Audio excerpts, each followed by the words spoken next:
This is Johnston and Packet Tracer Activity 10312, the Skills Integration Challenge. So let's go ahead and go down and get it all started. Just know later on, near the end, you're going to have to fast forward time in order for the DHCP to be enabled with everything. I mean, where it basically gives the addresses out. Anyways, let's go ahead and go to switch to.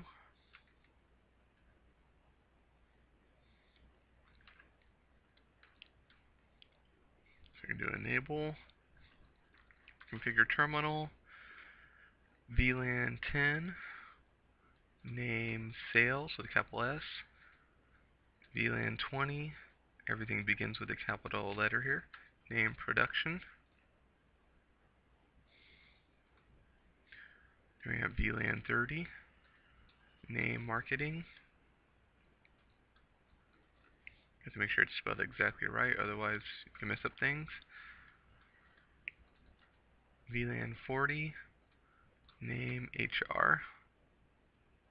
Oh, actually, that's going to be HR with the capital HR.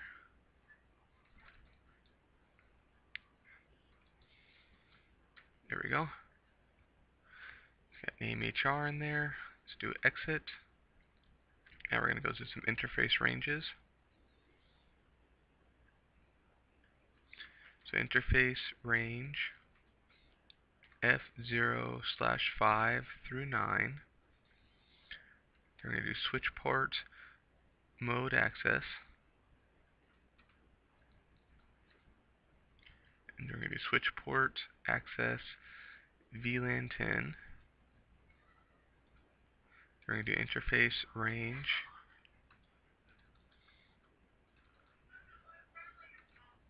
and let's just go ahead and scroll on down here. So we're going to do interface range F0/10 through 14. Switch port mode access. Now we're going to do switch port access VLAN 20. Then we're going to do interface range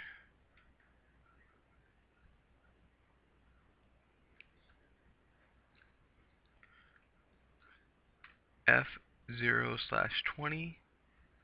Actually, we're going to do the 15. Sorry, skipped ahead there. Then we're going to do switch port mode. So switch port access VLAN 30.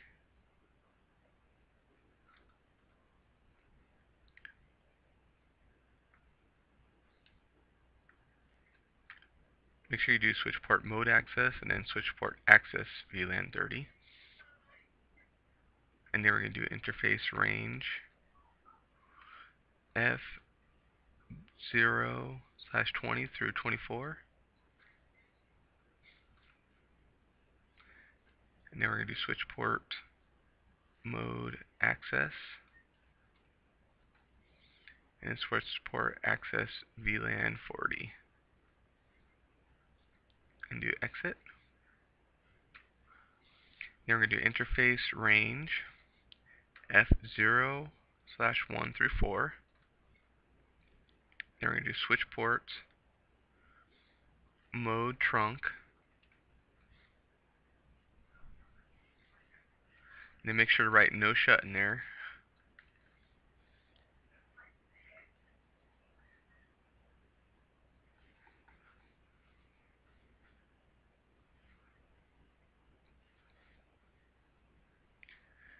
And actually, if you really want to, you can do interface range F05 through 24.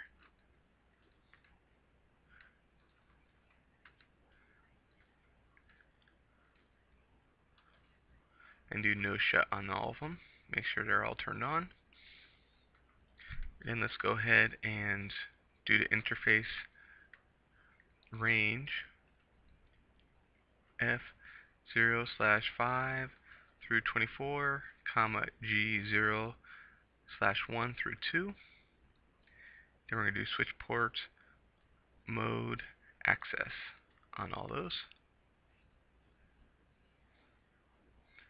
Alright, so let's go ahead and go to our router 1.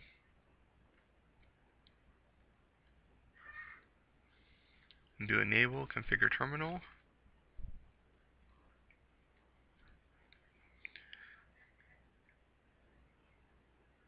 And let's go ahead and go to our interface G0/0.10 and do encapsulation .1Q10 and do IP address 172.31.10.1 subnet mask 255.255.255.224 and do interface G0/0.20 encapsulation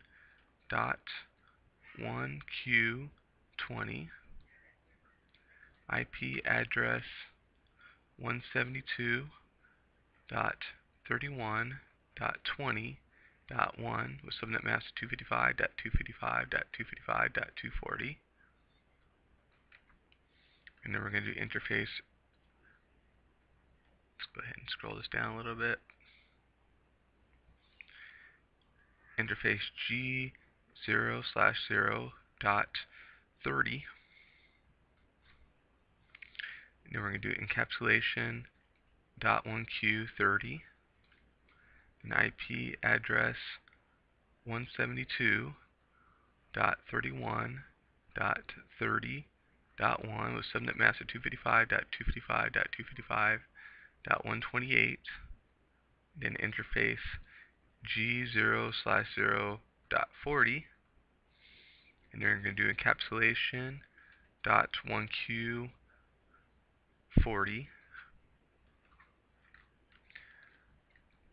We're going to do IP address 172.31.40.1 with subnet mask 255.255.255.192.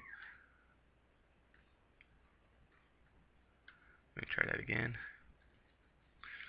So IP address of 172.31.40.1 with subnet mask 255.255.255.192. Let's go ahead and exit and then do interface G0/0 and do no shut on that. It's important to do no shut on all the interfaces that you're going to be using.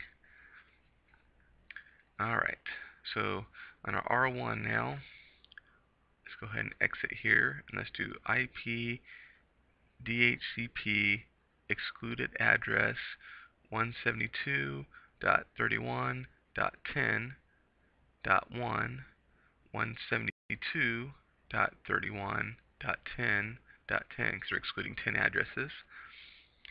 Then we're going to do IP DHCP pool VLAN 10, and then we're going to do network 172.31.10.0 and subnet mask 255.255.255.224.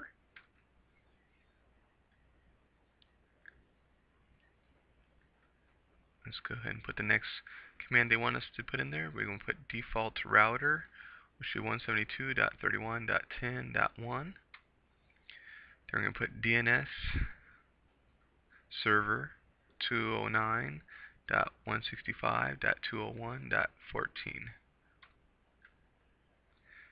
And we're going to do this all over again. So we're going to do IP DHCP excluded address, and we're just going to do the next round of numbers up. So this is basically going to be 20, and this is going to be 20 here.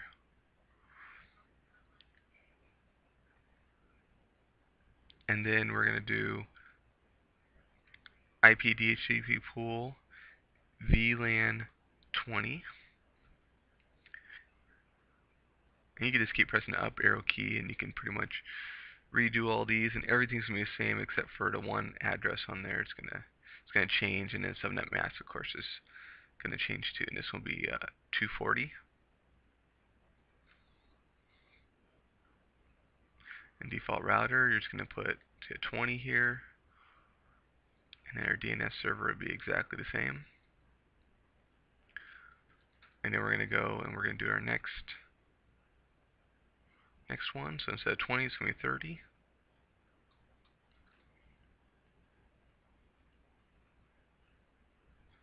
This is be VLAN 30. And the network's going to be 30. And then this one is going to be 128.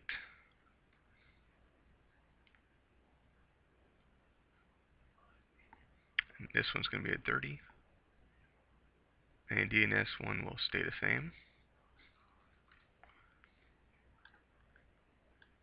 Now let's go ahead and go to our next one here.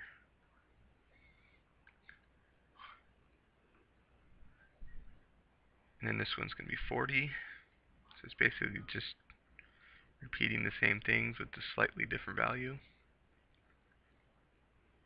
VLAN 40.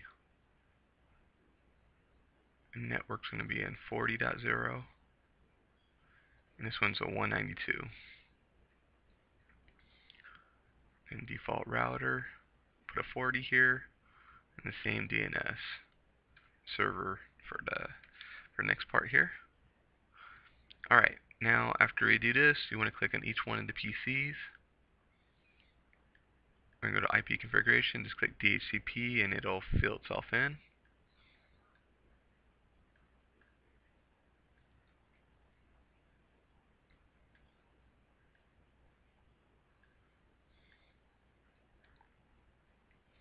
So now we got PC3. Let's go ahead and get our PC4. Alright, so we got that. I just copied them on there, just showed I got those.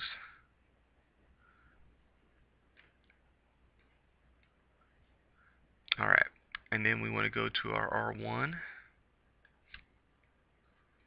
and we're going to go to our interface G0/1, IP address DHCP. So it's going to be getting a DHCP address from the online ISP service provider. And let's do no shut.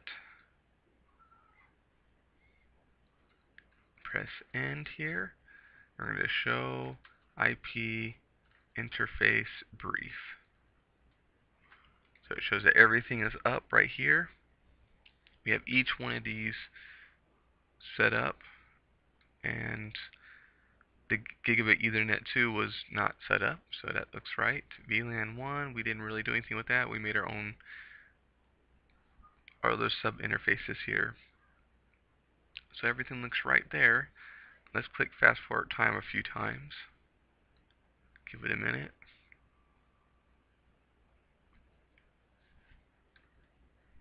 Now if you notice, when we actually check our results, we are 100%. So everything's good here.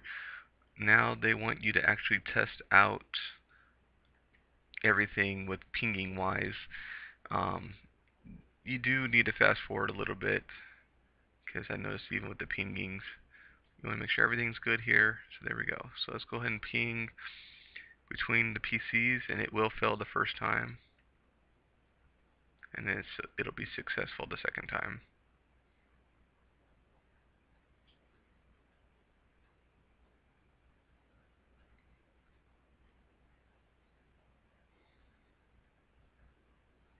There you go. You see it says it's successful. Then when we go and try to get out here to our DNS server, be the same thing.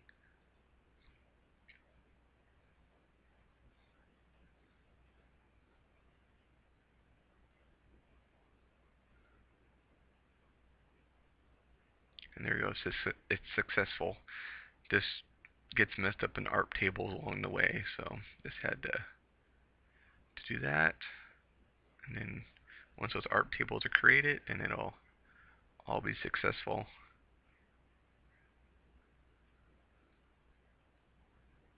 There we go. So You just have to do it a few times. And that's what fooled some people. They thought, oh, they have to do all this different stuff. But no, you just have to ping it a few times. Alright, and that's everything. Oh, let me just show the full check results here. So everything's correctly configured. And it says congratulations.